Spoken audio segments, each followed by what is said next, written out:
नमस्कार, मैं हूं आपके साथ मयंक। देखिए, बड़ी खबर आ रही है मिडिल ईस्ट से।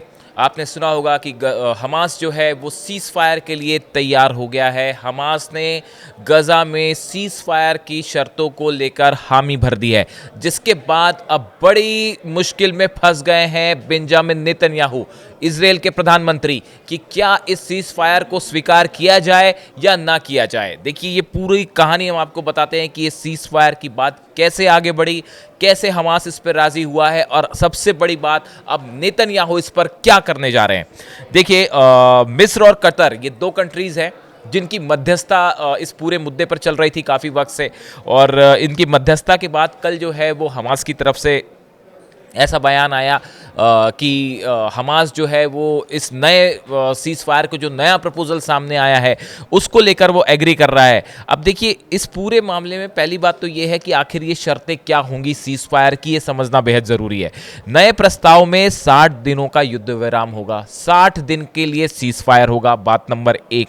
इस दौरान कम से कम 10 जीवित इजरायली बंधकों को रिहा किया जाएगा। देखिए, इस वक्त 50 बंधक बताए जा रहे हैं जो हमास के पास है, जिसमें से 20 जिंदा हैं, बाकी के 30 की मौत हो चुकी है। तो ये जो 20 जिंदा बंधक हैं, इनमें से 10 को रिलीज किया जाएगा।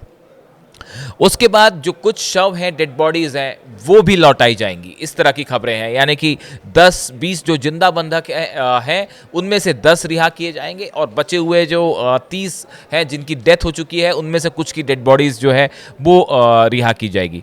फिलिस्तीनी सूत्रों ने कहा है कि मध्यस्थों की ओर से समझौते की घोषणा की जाएगी। बड़ी बात यह कही गई है कि अगर सीज फायर होता है तो इसका ऐलान मिस्र और कतर की तरफ से, जो कि मीडिएट कर रही थी बीच में, इनकी तरफ से ये अनाउंसमेंट किया जाएगा। और फिर इसके बाद जो है दोनों इजराइल और हमास के बीच जो है वो अगली टॉक्स की तारीख तय होगी। ये इस समझौते की जो बड़ी बड़ी सीज फायर की जो बड़ी बड़ी बातें हैं वो हैं। अब देखिए, Hamas delegation led by group's chief negotiator Khalil al Hayya has been in Cairo since last week, meeting mediators who see a window of opportunity for new agreement. पिछले काफ़ी समय से हमास के जो निगोशिएटर हैं खलील अल हैया, ये Cairo में थे, इजिप्ट में। वहाँ पे इनकी चर्चा हो रही थी। और देखिए, जो कतर के प्राइम मिनिस्टर हैं, Qatar prime minister Sheikh Mohammed bin Abdul Rahman Al Thani also visited Egyptian capital to apply maximum pressure on the two sides to reach a deal as soon as possible। जो Qatar के prime minister हैं वो भी Egypt गए हुए थे, Egypt की capital में थे, और वहाँ पे भी उन्होंने कोशिश की कि किसी तरह सीज फायर जो है इसका अनाउंसमेंट हो जाए। अब देखिए, इस पूरी खबर के बीच में अब बड़ा सवाल ये है कि क्या अब नेतन्याहू, क्या इजराइल इस सीज फायर की शर्तों को लेकर तैयार होगा। हमास ने देखिए अपनी तरफ से हामी भर दी है और ये कह दिया है कि भाई हम इसके लिए तैयार हैं, इन शर्तों के लिए। अब सवाल ये है कि क्या नेतन्याहू इसके लिए तैयार होने वाले हैं। अब देखिए, नेतन्याहू की तरफ से जो है वो क्या बात कही गई है। It is unclear what Israel's response will be, as Prime Minister Benjamin Netanyahu's office said last week that it would only accept a deal if all the hostages are released in one go। ये Netanyahu की तरफ से कहा गया था कुछ वक्त पहले कि हम तभी डील को स्वीकार करेंगे जब पूरे बंधक हमास एक साथ रिहा कर दे। अब ये जो कल बताया जा रहा है कि हमास जिस बात को लेकर तैयार हो गया है, सीज फायर को लेकर तैयार हो गया, उसके बाद नेतन्याहू की तरफ से क्या कहा गया। साफ साफ बात तो नहीं कही गई सीज फायर को लेके। जो उनकी तरफ से कहा गया है कि he said that from them who can get one impression Hamas is under immense pressure. मतलब नेतन्याहू का ये कहना है कि भाई हमास जो है वो अब बड़े दबाव में है, इसलिए वो सीज फायर कर रहा है, ऐसा नेतन्याहू की तरफ से कहा गया। लेकिन नेतन्याहू का ये बयान ये बता रहा है, ये इशारा कर रहा है कि हो सकता है नेतन्याहू सीज फायर को तैयार ना हो।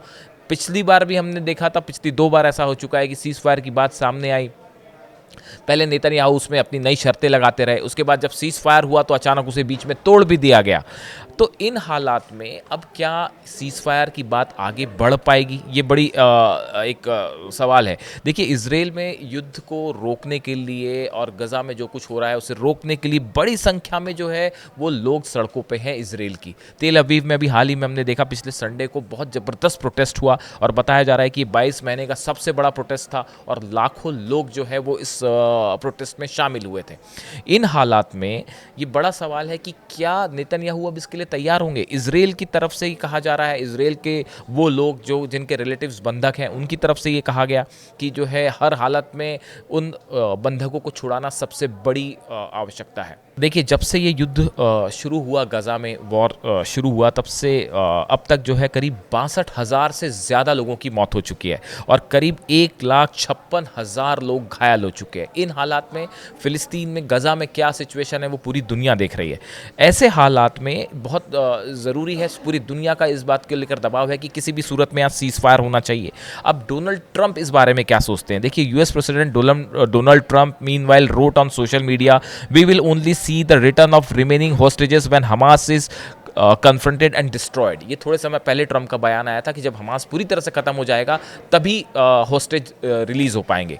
लेकिन अब ये नई जो शर्तें सामने आई हैं, गौर करने वाली बात है, ये स्टीव विटकॉफ ने ये पूरा प्लान सामने रखा था, जो कि एनवॉय हैं डोनाल्ड ट्रंप के। डोनाल्ड ट्रंप उन पर विश्वास करते हैं, तो अब स्टीव विटकॉफ ने ये पूरा प्लान सामने रखा, जिसको लेके एक एग्रीमेंट भी बनता दिखाई दे रहा है, खासकर हमास की तरफ से। अब सवाल ये है कि क्या नेतन्याहू इसके लिए तैयार होंगे? क्या गाज़ा में नरसंहार रुकेगा? जो बेगुनाह लोगों की मौत हो रही है गाज़ा में, क्या वो रुक जाएगी? अब ये बॉल हमास ने नेतन्याहू के कोर्ट में डाल दिया है और वो बड़ी मुश्किल में है कि एक तरफ तो उनका प्लान था कि हम पूरे गजा को कैप्चर कर लेंगे, पूरे गजा पे जो है इजरायली फोर्सेस नियंत्रण कर लेंगी, और दूसरी तरफ ये सीज फायर है। अगर सीज फायर को स्वीकार करते हैं तो गजा को कैप्चर नहीं कर पाएंगे, और अगर गजा पे ऑपरेशन करते हैं तो पूरी दुनिया इसका विरोध करेगी। ये मामला ट्रंप के खिलाफ भी जाएगा, खासकर उनके नोबेल पीस प्राइज के खिलाफ जाएगा। इन हालात में अब नेतन्याहू एक बड़ी मुश्किल में है। पूरी दुनिया मांग कर रही है कि गजा में शांति हो। अब देखना यह है कि क्या हमास का जो एग्रीमेंट के लिए तैयार हुआ है हमास, क्या इजराइल भी उसके लिए तैयार होता है, क्या नेतन्याहू भी उसके लिए तैयार होते हैं? जो भी अपडेट होगा आप तक पहुंचाएंगे। Thank you so much.